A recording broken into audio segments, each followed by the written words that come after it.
Good evening and praise God. ഒരു പ്രാവശ്യം കൂടെ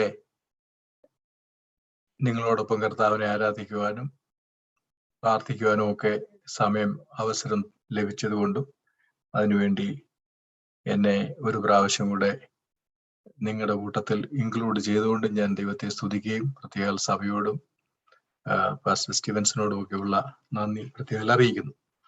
അത് പറഞ്ഞുകൊണ്ട് ഞാൻ ദൈവവചനത്തിലേക്ക് പ്രവേശിക്കട്ടെ. ഇന്ന് നാം ചിന്തിക്കുന്ന വിഷയം യിരെമ്യാ പ്രവചനം, ജെറെമ്യാ അതിൻ്റെ 8-ാമത്തെ അധ്യായത്തിന്റെ 20-ാമത്തെ വാക്യം. നമുക്ക് വളരെ പ്രാവശ്യം പ്രാർത്ഥനകളിലും പ്രസംഗങ്ങളിലും ഒക്കെ നമ്മൾ പല പ്രാവശ്യം കേട്ടിട്ടുള്ള ഒരു വാക്യഭാഗമാണ്. മലയാളത്തിൽ അത് കൊയ്ത്ത് കഴിഞ്ഞു, ഫലശേഖരവും കഴിഞ്ഞു, നാം രക്ഷിക്കപ്പെട്ടതുമില്ല. അത്രയേ ഉള്ളൂ. കൊയ്ത്ത് കഴിഞ്ഞു, ഫലശേഖരവും കഴിഞ്ഞു, നാം രക്ഷിക്കപ്പെട്ടതുമില്ല. ഈ കൊയ്ത്തും ഫലശേഖരവും ഒക്കെ തമ്മിൽ രക്ഷയുമായിട്ട് എന്താണ് ബന്ധം? അത് മനസ്സിലാക്കണമെങ്കിൽ അതിൻ്റെ സെയിം മലയാളം ട്രാൻസ്ലേഷന്റെ ഇംഗ്ലീഷ് ഞാൻ വായിക്കുന്നു എൻ്റെ വേദപുസ്തകത്തിൽ നിന്ന്. It reads like this: The harvest is past, the summer is ended. അതായത് ഫലശേഖരം കഴിഞ്ഞു എന്നുള്ളതിനെ ഇംഗ്ലീഷിൽ കൊടുത്തിരിക്കുന്നത് the summer is ended and we are not saved എന്നാണ് എഴുതിയിരിക്കുന്നത്. ഇന്നത്തെ എൻ്റെ വിഷയം the summer. ഏതായി സമ്മർ? ഈ വേനൽ ഏതാണ്?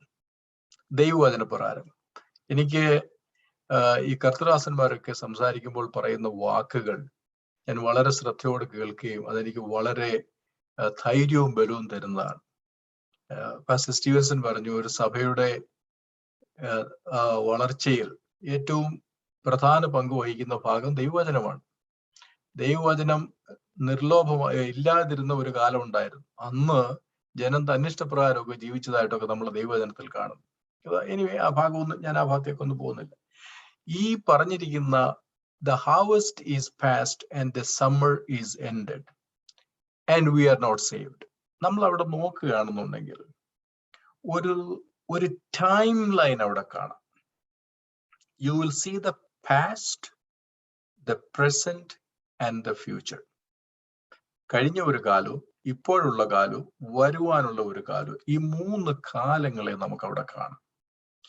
ഈ കാലയളവിൽ ഇതെല്ലാം ഓരോ പീരീഡ് കഴിയുകയാണ്. അതായത് the harvest is over, അത് കഴിഞ്ഞു. The summer ended, അതും അവസാനിക്കും. Then he says we are not saved. അടുത്ത ഒരു കാലഘട്ടം. ഇത് മനസ്സിലാക്കണമെങ്കിൽ നമുക്ക് I will share some slides. ഞാൻ എൻ്റെ കയ്യിൽ ഡേറ്റ ഒരുപാടുണ്ടെങ്കിലും എനിക്ക് ഭയമാണ് കൂടുതൽ അത് ഷെയർ ചെയ്യാൻ. കാരണം സമയം നമ്മുടെ മുമ്പിൽ അധികം ഡീറ്റെയിൽ ആയിട്ട് ഇല്ലാത്തതുകൊണ്ട്. Let me just share my screen. എവിടെയായിരുന്നത്? ഓക്കെ, നിങ്ങൾക്ക് എല്ലാവർക്കും നല്ലവണ്ണം കാണത്തില്ലെന്നെങ്കിൽ എന്നോട് പറയണം. Let me just change the display.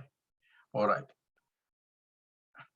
I guess ഇതാണ് ഇസ്രായേലിന്റെ കലണ്ടർ.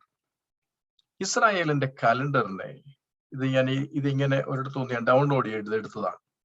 നിങ്ങൾ ഇതിന്റെ ഈ just see the inner circle. ഈ ഇന്നർ സർക്കിളിനകത്ത് കാലങ്ങളെ കാണിച്ചിരിക്കുന്നു. ഇവിടെ കാണിച്ചിരിക്കുന്നത് the spring, summer, autumn and winter. ഇസ്രായേലിന്റെ 12 മാസങ്ങളും ഇവിടെ ഉണ്ട്. നിസാൻ അല്ലെങ്കിൽ ആബീബ്, ഇതാണ് അവരുടെ 1-ാമത്തെ മാസം. നമ്മൾ പുറപ്പാട് പുസ്തകം 12-ാം അധ്യായത്തിൽ വായിക്കുന്ന ആബീബ് മാസം 10-ാം തീയതി എന്നൊക്കെ വായിക്കുന്ന ആ ഭാഗം ഇവിടെ വെച്ച് ആരംഭിക്കുന്നു. ഈ നിസാൻ മുതൽ അഡാർ വരെയുള്ള ഈ 12 മാസങ്ങളിൽ ഇവർക്ക് ലെറ്റ് മീ സീ, യെസ്, ഇതാകുമ്പോ കുറച്ചുകൂടെ ഈ 12 മാസങ്ങളിൽ അവർക്ക് 7 ഉത്സവങ്ങളുണ്ട്. There are 7 festivals in this one year. അവരുടെ ഒരു വർഷത്തിനിടയിൽ 7 ഉത്സവങ്ങളാണുള്ളത്. ഈ 7 ഉത്സവത്തിനകത്ത് there is a time line. ഈ കഴിഞ്ഞ കാലങ്ങളിലൊക്കെ വളരെ ആഴമായിട്ട് ഞാൻ മനസ്സിലാക്കുകയും പഠിക്കുകയും സമയമെടുത്ത ഒരു ഭാഗമാണ്. അങ്ങനെ ഉണ്ടാക്കിയ സ്ലൈഡുകളാണ്. അവരുടെ ആ ഫസ്റ്റ് മന്ത് നിസാൻ മാസത്തിൽ അവർക്ക് 3 ഫെസ്റ്റിവൽസ് ഉണ്ട്. 3 ഫെസ്റ്റിവൽസ്. ഈ 3 ഫെസ്റ്റിവൽ ഒരെണ്ണം, the first one is Passover, the second one is unleavened bread, and the third one is the first fruit. അതായത് പെസഹ പെരുന്നാൾ, പിന്നെ പുളിപ്പില്ലാത്ത അപ്പത്തിന്റെ പെരുന്നാൾ, ഫസ്റ്റ് ഫ്രൂട്ട് അതായത് ആദ്യഫല പെരുന്നാൾ. ഈ 3 പെരുന്നാളുകൾ, ഈ 7 ഉത്സവങ്ങൾ നാം പഠിച്ചു കഴിഞ്ഞാൽ you will see the mirror images of the fundamental New Testament teachings here. പുതിയ നിയമത്തിലെ നമ്മുടെ അടിസ്ഥാന ഉപദേശങ്ങൾ ഇവിടെ നമുക്ക് പഠിക്കാൻ കഴിയും. അതൊരു ഭയങ്കര വലിയ ആഴമേറിയ വലിയൊരു റെവലേഷൻ ആയിട്ട് ഞാനത് കണക്ക് കൂട്ടുന്നു. കാരണം ദൈവം അത് അങ്ങനെ വെളിപ്പെടുത്തിയിരുന്നുണ്ട്. ഇനിയും ഈ 7 ഫെസ്റ്റിവൽസിനെ കുറിച്ച് പറഞ്ഞിരിക്കുന്നത്, you can read about all these 7 festivals in the book of Leviticus chapter 23. ലേവ്യ പുസ്തകം 23-ാം അധ്യായത്തിൽ ഇത് നമുക്ക് കാണാം. ഈ അവരുടെ പാസ് ഓവർ, പെസഹ എന്ന് പറയുന്നത് പുതിയ നിയമത്തിൽ നമ്മുടെ കർത്താവായ യേശു ക്രിസ്തുവിന്റെ ക്രൂസിഫിക്ഷൻ, ക്രൂശ് മരണത്തിന് നിഴലായിട്ട് നിൽക്കുന്നു. പൗലോസ് പറയുമ്പോൾ, even our paschal lamb is slain, നമ്മുടെ പെസഹ കുഞ്ഞാടും അറുക്കപ്പെട്ടിരിക്കുന്നു. ഈ ഇസ്രായേൽ മക്കളുടെ പെസഹ ദിവസം കുഞ്ഞാടിന്റെ രക്തത്തളിയിലൂടെ അവര് മിസ്രൈം വിട്ട് മിസ്രൈമിൽ നിന്ന് രക്ഷിക്കപ്പെട്ടു. അതുപോലെ തന്നെ കർത്താവായ യേശു ക്രിസ്തുവിന്റെ മരണം മുഖാന്തരം there is no redemption without shedding of the blood. Without shedding of the blood, there is no redemption. അതായത് രക്തം ചൊരിഞ്ഞിട്ടല്ലാതെ വിമോചനം ഇല്ല എന്നുള്ള പ്രമാണത്തിന്റെ നിവൃത്തിക്ക് വേണ്ടി കർത്താവായ യേശു ക്രിസ്തുവിന്റെ ക്രൂശിന്റെ മരണ മുഖാന്തരം നമുക്ക് രക്ഷ എന്നുള്ള കാര്യം നടപ്പായി കിട്ടും. നമുക്ക് രക്ഷ സാധ്യമായി. രണ്ടാമത്തെ ഫെസ്റ്റിവൽ ഈസ് അൺലെവൻഡ് ബ്രെഡ്, അതായത് പുളിപ്പില്ലാത്ത അപ്പത്തിന്റെ പെരുന്നാൾ. ഈ പുളിപ്പില്ലാത്ത അപ്പത്തിന്റെ പെരുന്നാളിന്റെ ദിവസം അവര് already, the children of Israel is already separating themselves from the land of Egypt. അവര് ഈ മിസ്രൈം ദേശത്തെ വിട്ടുപോരുന്നതിനെയാണ് നമ്മളവിടെ, പുളിപ്പ് വിട്ടിട്ട് പോരുന്നതാണ് നമ്മളവിടെ കാണുന്നത്. എന്താണ് പുളിപ്പ്? കർത്താവ് പറഞ്ഞു പരീശന്മാരുടെ പുളിപ്പ്. ഇങ്ങനെ ഒരുപാട് കാര്യങ്ങളുണ്ട്. ഒറ്റ വാക്യം മാത്രം പറയാം. ഗുരുന്തലേഖനത്തിലും അങ്ങനെ എഴുതിയിരിക്കുന്നത്, അസാരം പുളിപ്പ് പിണ്ടത്തെ മുഴുവൻ പുളിപ്പിക്കുമാറാക്കുന്നു. Little leaven leaveneth the whole batch of dough എന്നാണ് എഴുതിയിരിക്കുന്നത്. ഒരല്പം മതി, അത് പുളിപ്പിക്കും. അത് വിട്ടിട്ട് നിങ്ങൾ സെപ്പറേറ്റ് യുവർ സെൽഫ്. അതായത് നമ്മൾ ഈ വേർപാട് എന്നൊക്കെ പറഞ്ഞിരിക്കുന്ന ചില കാര്യങ്ങളുടെ അണ്ടർസ്റ്റാൻഡിങ് ഈസ് ബേസിക്കലി നമുക്ക് we may have to think about it. എന്റെ അണ്ടർസ്റ്റാൻഡിങ് അനുസരിച്ച് the separation is, നമ്മൾ കർത്താവിനെ കാണുമ്പോൾ we separate ourselves from the world. ലോകത്തിൽ നിന്ന് നമ്മളെ വേർതിരിക്കുന്നു. And also we separate ourselves to the Lord. നമ്മൾ കർത്താവിന് വേണ്ടി കർത്താവിലേക്ക് നമ്മളെ വേർപെടുത്തുന്നു. ഇതാണ് സംഭവിച്ചത്. ഇപ്പോൾ ഇസ്രായേൽ മക്കൾ മിസ്രൈമിൽ നിന്ന് അവരെ വേർപെടുത്തിയപ്പോൾ അവർ കനാനെ ലക്ഷ്യമാക്കി യാത്ര ചെയ്ത് കനാനിലേക്ക് വേർപെട്ടു. കർത്താവായ യേശു ക്രിസ്തുവിന്റെ രക്തം മുഖാന്തരം നാം രക്ഷിക്കപ്പെടുമ്പോൾ ലോകത്തെ നമ്മൾ പുറകിൽ തള്ളിക്കളയുകയും അതിൽ നിന്ന് വേർപെടുകയും കർത്താവിലേക്ക് ചേരുകയും ചെയ്യുന്നു. ആ അൺലെവൻ ബ്രെഡിന്റെ സമയത്ത് ഓർക്കുക, the Christ is in the tomb. അന്നേരം യേശു കർത്താവ് ഇൻ ദ ടൂംബ്, അതായത് കല്ലറയിലാണ് നമുക്കറിയാം. അന്ന് ഇത് സാങ്ക്ടിഫിക്കേഷൻ ആൻഡ് സെപ്പറേഷൻ. ഇവിടെ ഞാൻ അധികം എക്സ്പ്ലനേഷൻ നിൽക്കുന്നില്ല, പെട്ടെന്ന് ഞാനങ്ങ് പോകട്ടെ. ഇനി ഈ 3ാമത്തെ ഫെസ്റ്റിവൽ നിങ്ങൾ ശ്രദ്ധിച്ചോണം. ഈ 3ാമത്തെ festival is the first fruit, ആദ്യ ഫലം. ഈ ആദ്യ ഫലം എന്ന് പറഞ്ഞ് ആദ്യ ഫല പെരുന്നാൾ എന്ന് പറയുന്നത് നമ്മൾ വായിക്കുന്നു, Christ is the first fruit from the dead. മരിച്ചവരുടെ ഇടയിൽ നിന്നുള്ള ആദ്യ ഫലമാണ് കർത്താവ്. നമ്മൾ കൊരിന്ത്യലേഖനത്തിൽ വരുമ്പോൾ ഇങ്ങനെ വായിക്കുന്നു, ഇത് സ്നാനത്തിന് ഒരു മുൻകുറി. അതായത് ഇസ്രായേൽ മക്കൾ ഈ സ്നാനം അല്ലെങ്കിൽ ചെങ്കടൽ കടന്നതിന് മുൻകുറിയായിട്ട് നിൽക്കുന്നതാണ് ഫസ്റ്റ് ഫ്രൂട്ട്. കർത്താവായ യേശു ക്രിസ്തു മരിച്ച് അടക്കപ്പെട്ട് ഉയർത്തെഴുന്നേറ്റത് റോമാലേഖനം 6-ാം അധ്യായത്തിന് പ്രകാരം that we are identifying ourselves with the death, burial and resurrection of Jesus Christ in baptism. അപ്പൊ ഫസ്റ്റ് ഫ്രൂട്ട് എന്ന് പറയുന്ന ആ ചെങ്കടൽ കടക്കുന്നത് കർത്താവായ യേശു ക്രിസ്തുവിന്റെ ഉയർപ്പിനെയും ഉയർപ്പിനോട് അനുരൂപപ്പെടുവാൻ നാം ചെയ്യുന്ന സ്നാനത്തെയും അത് കാണിക്കുന്നു. അപ്പൊ അങ്ങനെ വരുമ്പോൾ ഇതുകൊണ്ടാണ് പൗലോസ് ഫിലിപ്പി ലേഖനം 3-ാം അധ്യായത്തിൽ പറഞ്ഞിരിക്കുന്നത്, I want to know the power of his resurrection. എനിക്ക് അവന്റെ പുനരുത്ഥാനത്തിന്റെ ശക്തി അറിയണം. അതിനുവേണ്ടി he was willing to give up everything he had. Anyway, ആ ഭാഗത്തൊക്കെ പോകാൻ എനിക്ക് സമയമില്ല, പോകട്ടെ. ഈ മൂന്ന് കാര്യങ്ങളും ഒരു സെറ്റായിട്ടാണ് ഇരിക്കുന്നത്. അതായത് all the first three festivals are one set. അതായത് Passover, unleavened bread, first fruit എന്ന് പറഞ്ഞു കഴിഞ്ഞാൽ രക്ഷ, വേർപാട്, സ്നാനം, this is one set. അതായത് രക്ഷിക്കപ്പെടുവാൻ ആരും സ്നാനപ്പെടുന്നില്ല, എന്നാൽ രക്ഷിക്കപ്പെട്ടവർ സ്നാനപ്പെടണം. രക്ഷിക്കപ്പെടുവാൻ ആരും വേർപെടുന്നില്ല, എന്നാൽ രക്ഷിക്കപ്പെട്ടവർ വേർപെടണം. രക്ഷിക്കപ്പെട്ടവർക്കാണ് സ്നാനവും വേർപാടും ഒക്കെയും ഉള്ളത്. അതൊക്കെ അവിടെ വിടട്ടെ. ഇങ്ങനെ ഈ ഫസ്റ്റ് ഫ്രൂട്ടിന്റെ ദിവസം ഇസ്രായേൽ ചെയ്യുന്ന കാര്യം ഈ ദിവസം വരെ, അതായത് till they reach the day of first fruit. ഞാൻ ഒരു മാർക്കർ എടുത്തോട്ടെ, probably you will be able to see better. Yes, ഈ ഫസ്റ്റ് ഫ്രൂട്ടിന്റെ ദിവസം ദി ചിൽഡ്രൻ ഓഫ് ഇസ്രായേൽ വിളഞ്ഞു കിടക്കുന്ന അവരുടെ ഫീൽഡിൽ വന്നിട്ട് എല്ലാവരുടെയും സമ്മതത്തോടു കൂടി ഒരു കറ്റ കൊയ്ത് കെട്ടിയെടുക്കും. ഇതെല്ലാം ലേവ്യ പുസ്തകത്തിൽ കിടപ്പുണ്ട്. ആ കൊയ്യുന്ന കറ്റ, they make it as a sheaf or a bundle.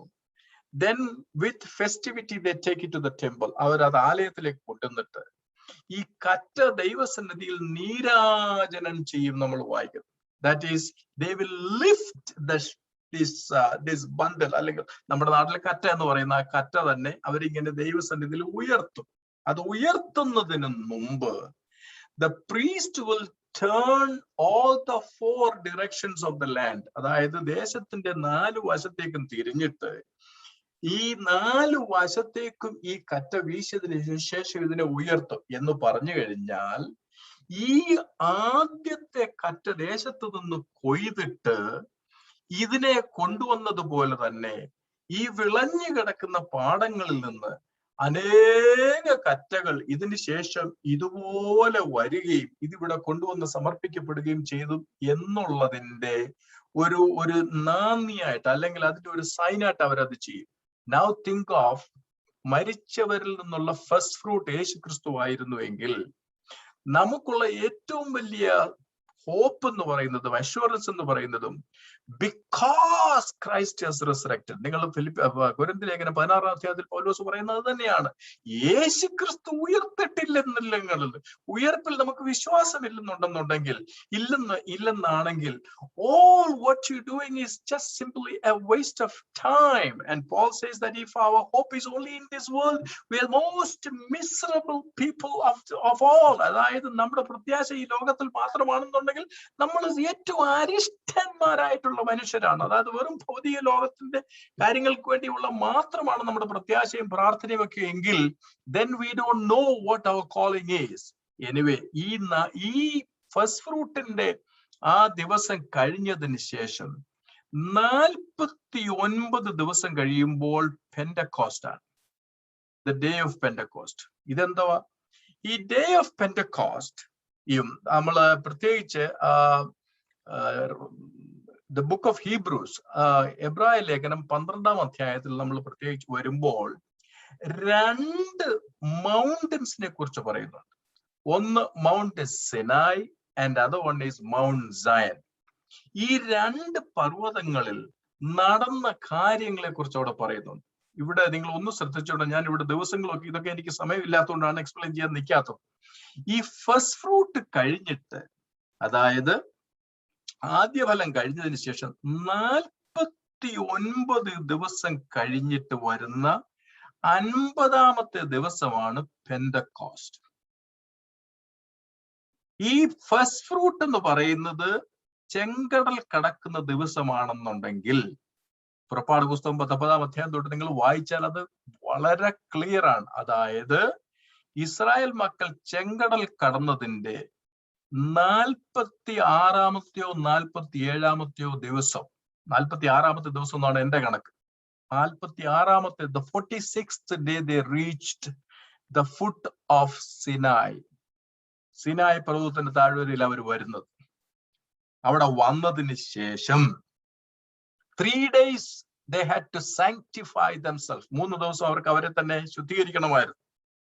And on the 50th day, 50-ാമത്തെ ദിവസം, from the day of the crossing the Red Sea, അതായത് ചെങ്കടൽ കടക്കുന്നതിന്റെ 50-ാമത്തെ ദിവസം അവർ സിനായി പർവ്വതത്തിൽ വരികയും, and God came down in the Mount Sinai, and the law was given by God to Moses.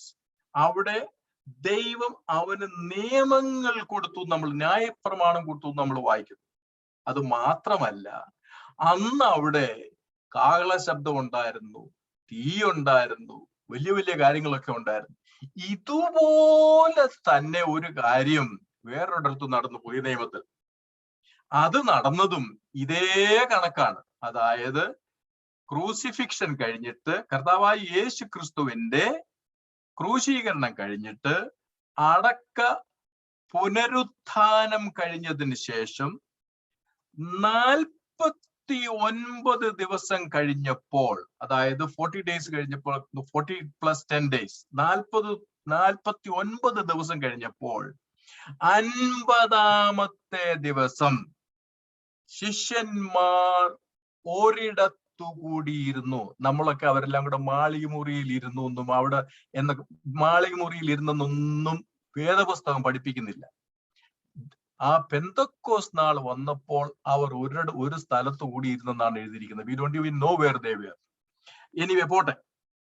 അവിടെ അവര് കൂടിയിരുന്നപ്പോൾ അന്ന് സിനായി മലയിൽ ഉണ്ടായതുപോലെയുള്ള എല്ലാത്തിന്റെയും സൈന് ഇവിടെയും ഉണ്ടായി. ഈ മൗണ്ട് സയനിലും ഉണ്ടായി, സിയോൻ കുന്നിലും അതുപോലെ ഉണ്ടായപ്പോൾ അന്ന് സിനായി മലയിൽ അവർക്ക് ന്യായപ്രമാണം ലഭിച്ചപ്പോൾ, ഇന്ന് സിയോൻ മലയിൽ അവർക്ക് പരിശുദ്ധാത്മാവിനെ ലഭിച്ചു. പരിശുദ്ധാത്മാവ് ഇറങ്ങി വന്നു. ഇത്രയും കാര്യങ്ങൾ നിങ്ങൾക്ക് ഇപ്പോൾ മനസ്സിലാവുന്ന ഞാൻ വിശ്വസിക്കുന്നു. കൊയ്ത്ത് കഴിഞ്ഞു. ഈ കൊയ്ത്തിന്റെ കാലാവധി, it is all fulfilled with the first coming of Jesus Christ. യേശു ക്രിസ്തുവിന്റെ ഒന്നാമത്തെ വരവോടുകൂടി പെന്തക്കോസ് വരെയുള്ള എല്ലാ കാര്യങ്ങളും കഴിഞ്ഞു. അന്ന് Christ did his Priestley ministry. അന്ന് കർത്താവായ യേശു ക്രിസ്തു അവന്റെ മഹാപുരോഹിത പ്രവൃത്തി ചെയ്തു തീർത്തു. നമുക്ക് ഡേ ഓഫ് അറ്റോൺമെന്റിലേക്ക് വരുമ്പോൾ നമുക്കറിയാം, that is the day of the high priest in the tabernacle. അത് വേറൊരു വിഷയമാണ്. എന്നാൽ ഈ പെന്തക്കോസ് കഴിഞ്ഞാൽ പിന്നെ തുടങ്ങുന്ന സമയമാണ് summer. This is my subject. ഈ സമ്മർ എന്ന് പറയുന്നത് it is an undefined number of days. നമുക്കറിയാൻ വയ്യാത്ത നമ്പർ. നമുക്കറിയാം ഈ സമ്മർ എന്ന് പറഞ്ഞ ഒരു കാലമുണ്ട്. അത് ഏത് ദിവസം സ്പെസിഫിക്കലി എത്രാം തീയതി നമ്മുടെ ചൂട് കുറഞ്ഞിട്ട് ഈ അന്തരീക്ഷം will change to the next എന്ന് നമുക്ക് അറിഞ്ഞുകൂടാ. എന്നാൽ in human calendar there are days, ഇല്ലെന്ന് ഞാൻ പറയുന്നില്ല. എന്നാൽ the atmospheric effect doesn't change. ഈ സമ്മർ കഴിഞ്ഞതിന് ശേഷം പിന്നെ ഏഴാമത്തെ മാസം വരും. ആ മാസമാണ് തിശ്രി. ഈ മൂന്നാമത്തെ മാസം കഴിഞ്ഞാൽ 4, 5, 6 മാസങ്ങളിൽ നോ ഫെസ്റ്റിവൽസ്, അവർക്ക് ഫെസ്റ്റിവൽ ഇല്ല. എന്നാൽ 7ാമത്തെ മാസം വരുമ്പോൾ 3 ഫെസ്റ്റിവലും അവിടെ തന്നെ വരികയാണ്. അതിൽ ഒന്നാമത്തെ ഫെസ്റ്റിവൽ, മൂന്നാമത്തെന്നോ അല്ലെങ്കിൽ 5ാമത്തെ എന്ന് വിചാരിച്ചോളൂ. 5ാമത്തെ ഫെസ്റ്റിവൽ ഈസ് ട്രംപറ്റ്, അതായത് കാഹളപ്പെരുന്നാൾ. അത് കഴിയുമ്പോൾ the same month we have the day of atonement, അവരുടെ ഏറ്റവും ഫേമസ് യോം കിപ്പോർ, അതായത് the day of മഹാപാപ പരിഹാര ദിവസം, അന്നത്തെ ദിവസം. അത് കഴിയുമ്പോൾ they have the tabernacle, കൂടാര പെരുന്നാൾ. ഇത് നമ്മൾ എങ്ങനെ ഇന്റർപ്രറ്റ് ചെയ്യും? ഈ 3 കാര്യങ്ങളും കർത്താവായ ഈ സമ്മർ കാലം കഴിഞ്ഞതിന് ശേഷം കർത്താവായ യേശു ക്രിസ്തുവിന്റെ മധ്യാകാശ വരവിന് ശേഷം നടക്കുന്ന കാര്യങ്ങളാണ്. ഇവിടെ ശ്രദ്ധിച്ചാൽ നിങ്ങൾക്ക് അത് പെട്ടെന്ന് മനസ്സിലാകും. Trumpet, that is the mid air coming. Mid air കമ്മിങ്ങിൽ what will happen is rapture. It is to be fulfilled after the second coming of Christ. Then the day of atonement, that is the day of Christ, ക്രിസ്തുവിന്റെ നാൾ എന്ന് Philippi ലേഖനത്തിൽ പറയുന്ന സമയം.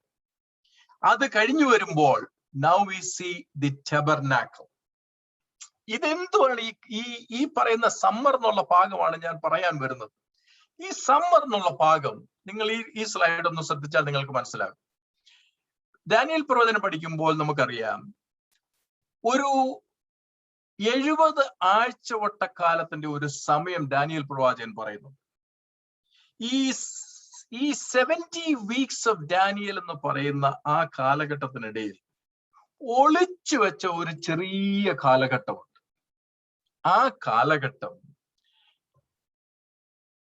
69ാമത്തെ ആഴ്ച, there is a space between the 69th week and the 70th week. ഇതിനിടയിലുള്ള ഒരു സമയം, ആ സമയത്തിനെ we call it, ഞാൻ ഈ സ്ലൈഡിലേക്ക് വരാം അപ്പൊ പെട്ടെന്ന് മനസ്സിലാകും. ഇതിനെ I call it summer. That is a period between the 69th and the 70th week. Daniel 9:26. ഈ കാലഘട്ടത്തിന് it is the beginning of the promised fullness of time. ഗലേഷ്യൻസിനകത്ത് പറഞ്ഞിരിക്കുന്ന കാലസമ്പൂർണത വന്നപ്പോൾ സ്ത്രീയുടെ സന്തതിയായി എന്ന് പൗലോസ് പറയുന്ന ആ fullness of time. So who designed the fullness of time? What is this fullness of? ദൈവം വെച്ച ഫുൾനെസ് ഓഫ് ടൈം. ഇത് ആരോട് പറഞ്ഞു? ഇത് സ്ത്രീയുടെ സന്തതിയായി ഒരുവൻ വരുമെന്ന് ആദ്യം ദൈവം പറഞ്ഞത് പിശാചിനോടാ. അവൻ നിന്റെ തല തകർക്കും. സ്ത്രീയുടെ സന്തതി എന്ന് സ്പെസിഫിക് ആയിട്ട് പറഞ്ഞിരിക്കുന്ന അത് കർത്താവായ യേശു ക്രിസ്തുവിനെ കുറിച്ചാണ്. അത് നമ്മൾ മത്തായിയുടെ സുവിശേഷത്തിലും ലൂക്കോസിന്റെ സുവിശേഷത്തിലും കർത്താവിന്റെ ജീനിയോളജി എഴുതുമ്പോൾ അത് നമുക്ക് ഭംഗിയായിട്ട് മനസ്സിലാകും. അവിടെ സ്ത്രീയുടെ സന്തതി വന്നത് എപ്പോഴാണ്? In the fullness of time, കാലം തികഞ്ഞപ്പോൾ. യോഹന്നാൻ വിളിച്ചു പറഞ്ഞുകൊണ്ട് വന്നു, കാലം തികഞ്ഞു, കാലം തികഞ്ഞു. കർത്താവും ഒന്ന് പറഞ്ഞു, കാലം തികഞ്ഞു. The fullness of time. That means the time that God had is in mind to send his only begotten son. എന്നിട്ട് ഈ ഫുൾനെസ് ഓഫ് ടൈം കഴിഞ്ഞതിന് ശേഷം ഈ സമയത്തെ തന്നെ പൗലോസ് റോമാലേഖനം 11-ാം അധ്യായത്തിൽ വളരെ വളരെ വിശദമായിട്ട് പറഞ്ഞു പഠിപ്പിക്കുന്നുണ്ട്. അത് പറയുന്നത് there is a sluggishness given to the Israel. അതായത് ഇസ്രായേലിന് ഭാഗികമായി അവർക്കൊരു അന്ധത, ഒരു മാന്യം കൊടുത്തിരിക്കുന്നു. ആ കാലയളവിൽ അതിന്റെ 25-ാമത്തെ വാക്യം വായിക്കുമ്പോൾ നമുക്കത് പെട്ടെന്ന് മനസ്സിലാകും. വളരെ റോമാലേഖനം, ഞാൻ അതൊന്ന് എടുത്തോട്ടെ. റോമാലേഖനം 11-ന്റെ 25. Sorry, I am getting confused. 11-ന്റെ 25. See, So that you may not claim to be wiser than you are, brothers and sisters, I want you to understand this mystery. A hardening has come upon the part of Israel until the fullness of the full number of Gentiles have come in. ജാതികളുടെ പൂർണ്ണ സംഖ്യ ചേരുവോളം ഇസ്രായേലിന് ഒരു ഹൃദയ കാഠിന്യം കൊടുത്തിരിക്കുന്നു. It is A period of time. അത് എത്രയാണെന്ന് നമ്മളോട് പറഞ്ഞിട്ടില്ല. ആ പീരീഡ് ഓഫ് ടൈം എന്ന് പറയുന്നത് എബ്രായ ലേഖനത്തിൽ പറയുന്ന 4-ാം അധ്യായത്തിന്റെ 7-ാം വാക്യത്തിൽ പറയുന്ന ദാവീദിനോട് പറയുന്ന ഇന്ന് എന്ന് പറഞ്ഞ ഒരു ദിവസം, ഇംഗ്ലീഷിൽ കൊടുത്തിരിക്കുന്ന God again set or he limited a certain day, calling it today. That is that today is your opportunity. ഐസായ പ്രവചനത്തിൽ അത് വരുമ്പോൾ അതിനെ it is called as the year of the favor of the Lord. അതായത് യഹോവയുടെ പ്രസാദ വർഷം. ഈ കാലയളവ് എന്താണെന്നാണ് നമ്മൾ പഠിക്കുന്നത്. ഈ സമ്മർ എന്ന് പറയുന്ന ഈ കാലയളവ് യഹോവയുടെ പ്രസാദ വർഷം, അല്ലെങ്കിൽ ദ ഫുൾനെസ് ഓഫ് ടൈമിന്റെ ആരംഭം, അല്ലെങ്കിൽ യഹൂദന്റെ ഹൃദയത്തിന് കാഠിന്യം സംഭവിച്ചത് മൂലം ജാതികൾക്ക് രക്ഷയിലേക്ക് കടന്നു വരുവാനുള്ള അവസരം തുറന്നു കിട്ടിയ കാലം. And what is that? That is that period. This summer is nothing but it is the age of the church or the time that you and I are living. നാം ജീവിക്കുന്ന ഈ കാലയളവാണ് സമ്മർ എന്ന് വേദപുസ്തകം കൊണ്ട് ഉദ്ദേശിക്കുന്നത്. ഈ സമ്മറിനെ പല രീതിയിൽ പല ഭാഗത്ത് വേദപുസ്തകത്തിനകത്ത് ഈ ഭാഗത്തിനെ കുറിച്ച് പറയുന്നുണ്ട്. അത് മുഴുവൻ നമ്മൾ ഡീകോഡ് ചെയ്ത് പഠിക്കുമ്പോൾ what we understand is it is a time which was specifically in the mind of God. ഈ church age എന്ന് പറയുന്ന ഈ സമയം, the church itself, remember in the book of Ephesians what Paul says, that he says church is the mystery that is hidden in the mind of God. ദൈവത്തിന്റെ ഹൃദയത്തിൽ മറഞ്ഞു കിടന്ന ഒരു കാര്യമാണ് സഭ. ആ സഭയുടെ യുഗം അല്ലെങ്കിൽ ആ സഭയുടെ സമയം which falls very parallel to summer. Now Jeremiah says the harvest is over. ഫലശേഖരം അല്ലെങ്കിൽ കൊയ്ത്ത് കഴിഞ്ഞു, ഫലശേഖരവും കഴിഞ്ഞു. Now summer will end. ഈ വേനൽക്കാലം കഴിയും. വേനൽക്കാലം കഴിയുമ്പോൾ something will happen. അതെന്താണെന്ന് അറിയാമോ? വേനൽക്കാലം കഴിയുമ്പോൾ നമ്മുടെ രക്ഷ വരും. ഇവിടുത്തെ പരാതി എന്താണ്? കൊയ്ത്ത് കഴിഞ്ഞു, ഫലശേഖരവും കഴിഞ്ഞു, പക്ഷേ ഞങ്ങളോ രക്ഷിക്കപ്പെട്ടില്ല എന്ന് പറഞ്ഞാൽ സമ്മർ കഴിയുമ്പോൾ രക്ഷ വരും. ഏതാണ് ആ രക്ഷ? നമുക്ക് ഇവിടുന്ന് അത് ഭംഗിയായിട്ട് മനസ്സിലാക്കാൻ കഴിയും. ഇവിടെ നമുക്ക് മനസ്സിലാക്കാൻ കഴിയും. നമ്മളെല്ലാവരും ഈ ചർച്ചേജിന്റെ അവസാനം വരുമ്പോൾ കാത്തിരിക്കുന്ന ഒരു മഹാരക്ഷയുണ്ട്. That is our final salvation which will come by the sound of the trumpet. കാഹളധ്വനിയുടെ മുമ്പിൽ ജീവനോടിരിക്കുന്നവർ രൂപാന്തരപ്പെട്ട് അവനെ എതിരേൽക്കുവാൻ സ്വർഗത്തിലേക്ക് എടുക്കപ്പെടുകയും മരിച്ചവർ അക്ഷരായി ഉയർത്തെഴുന്നേൽക്കുകയും ചെയ്യുന്ന ആ ഫൈനൽ രക്ഷയുടെ process that will happen at the end of summer or end of the church age. ഈ സഭായുഗം കഴിയുമ്പോൾ, ഈ കൃപയുടെ യുഗം കഴിയുമ്പോൾ, ഇന്നത്തെ ആ വിൻഡോ ഓഫ് ഓപ്പർച്യൂണിറ്റി, ആ ടുഡേ എന്ന് ഞാൻ പറഞ്ഞ ആ ഓപ്പർച്യൂണിറ്റി കഴിയുമ്പോൾ, അതായത് let me just go back to that, sorry.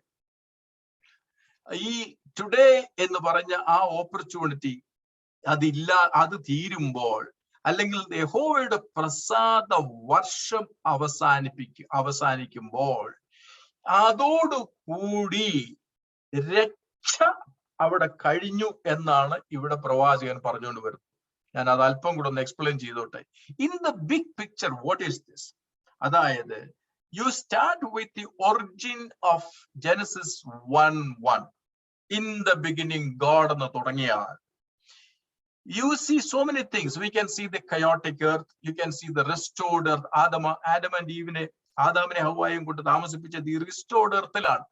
അത് കഴിഞ്ഞിട്ട് the great flood വന്നു, പിന്നെ ബാബേൽ വന്നു, പിന്നെ ജോബിന്റെ കാലം വന്നു, പിന്നെ മോശയുടെ കാലം വന്നു. ഇതൊക്കെ ഈ ബിഗ് പിക്ചറിൽ നമ്മൾ നോക്കുമ്പോൾ from all these are all little pockets. എന്നാൽ ന്യായപ്രമാണം കഴിഞ്ഞപ്പോൾ you see the day of Christ, കർത്താവിന്റെ ദിവസങ്ങൾ വന്നു. കർത്താവിന്റെ ദിവസം കഴിഞ്ഞതിന് ശേഷം വരുന്ന ഒരു ചെറിയ പീരീഡ് ഓഫ് ടൈം ആണ് നമ്മൾ ഈ സംസാരിക്കുന്ന ഈ സമ്മർ അല്ലെങ്കിൽ the church age. This is the church age. End of the church age, കാഹളം ധ്വനിക്കുമ്പോൾ something will happen. We are all waiting for that. അതാണ് റാപ്ചർ. ഈ റാപ്ചർ കഴിഞ്ഞതിന് ശേഷം parallelly many things will happen. പിന്നെ നമുക്കറിയാം ട്രിബുലേഷൻ ഉണ്ട്, മില്ലേനിയം ഉണ്ട്, ഇങ്ങനെയുള്ള ഒരുപാട് കാര്യങ്ങൾ പിന്നെ കിടപ്പുണ്ട്. അതൊന്നും ഞാൻ വിഷയമായിട്ട് എടുക്കുന്നില്ല. എന്നാൽ നമുക്ക് മനസ്സിലാകേണ്ട ഒരു കാര്യം മുമ്പേ ഞാൻ ഓർപ്പിച്ചല്ലോ, ദാനിയേലിന്റെ പുസ്തകത്തിൽ നമ്മൾ കണ്ടത് 69ാമത്തെ ആഴ്ചവട്ടത്തിന് ശേഷം 70ലേക്ക് കടക്കുന്നതിന് മുമ്പ് there is a small period of time from the time that the prince of the land is cut off. മശീഹായുടെ മരണത്തിന് ശേഷം, പ്രഭു ഛേദിക്കപ്പെടുന്നത് മുതൽ എന്നാണ് നമ്മൾ വായിക്കുന്നത്. അതിനുശേഷം ഉണ്ടാകുന്ന ഒരു ചെറിയ window of opportunity is referred as summer in the book of Jeremiah as we read. ഈ സമ്മർ കഴിയുമ്പോൾ ഒരു ദിവസം കാഹളം ധ്വനിക്കും. നിങ്ങൾക്കറിയാമോ? I am sure that you know, but ഈ 7th മന്തിന്റെ ആ ഫെസ്റ്റിവലിലൂടെ അങ്ങ് പറയട്ടെ, 2 മിനിറ്റ് ഉണ്ടല്ലോ, പറഞ്ഞു തീർക്കാം. ഈ സമ്മർ കഴിയുമ്പോൾ 7ാം മാസമാകുന്ന തൃശ്ശയിലെ 1-ാം തീയതി ഈ ദേശം മുഴുവൻ കാഹളം ധ്വനിക്കും. അതാണ് സിസ്റ്റം. എന്നാൽ 6ാം മാസമാകുന്ന എലൂൽ എന്ന് പറയുന്ന മാസത്തിന്റെ 1-ാം തീയതി മുതൽ ജനം മുഴുവൻ they will be preparing themselves for the great day of trumpet in the summer itself. അതായത് ഈ സമ്മറിൽ തന്നെയുള്ള 6ാം മാസത്തിന്റെ 1-ാം തീയതി മുതൽ അവർ തങ്ങളെ തന്നെ വരാൻ പോകുന്ന കാഹള പെരുന്നാളിന് വേണ്ടി എല്ലാ ദിവസവും ഒരുക്കുകയും അവരതിന് they will look forward to it. Remember church, പ്രിയപ്പെട്ട സഹോദരങ്ങളെ, നമ്മൾക്ക് ഒരു പക്ഷേ മനസ്സിലാക്കാൻ കഴിയാത്തതിനപ്പുറമായിട്ടുള്ളതാണ് ദൈവിക പ്ലാനുകൾ. നമ്മൾ നനച്ചിരിക്കാത്ത നേരത്ത് നാം definitely we are in the 6th month എന്ന് ഞാൻ പരിപൂർണമായിട്ട് വിശ്വസിക്കുന്നു. ഈ 6th മന്തിന്റെ അവസാനം ആ ദിവസങ്ങൾ നമ്മൾ ആയിരിക്കുമ്പോൾ 7ാം മാസം നിശ്ചയമായിട്ടും വരികയും 7ാം മാസം 1-ാം തീയതി കാഹളം ധ്വനിക്കുകയും ചെയ്യും എന്നുള്ളത് അവരുടെ പെരുന്നാളിന്റെ പ്രമാണമാണെങ്കിൽ, കർത്താവ് താൻ ഗംഭീരനാദത്തോടും പ്രധാന ദൂതന്റെ ശബ്ദത്തോടും ദൈവത്തിന്റെ കാഹളത്തോടും കൂടെ വരുന്ന ഒരു ദിവസത്തിൽ നമ്മുടെ രക്ഷ കംപ്ലീറ്റ് ആകും. അന്നുവരെ we are not fully saved. ഈ ട്രംപറ്റ് കഴിഞ്ഞതിന് ശേഷം, അല്ലെങ്കിൽ ഈ കാഹള പെരുന്നാൾ കഴിഞ്ഞതിന് ശേഷം പിന്നെ comes the day of atonement, അതായത് മഹാപാപ പരിഹാര ദിവസം.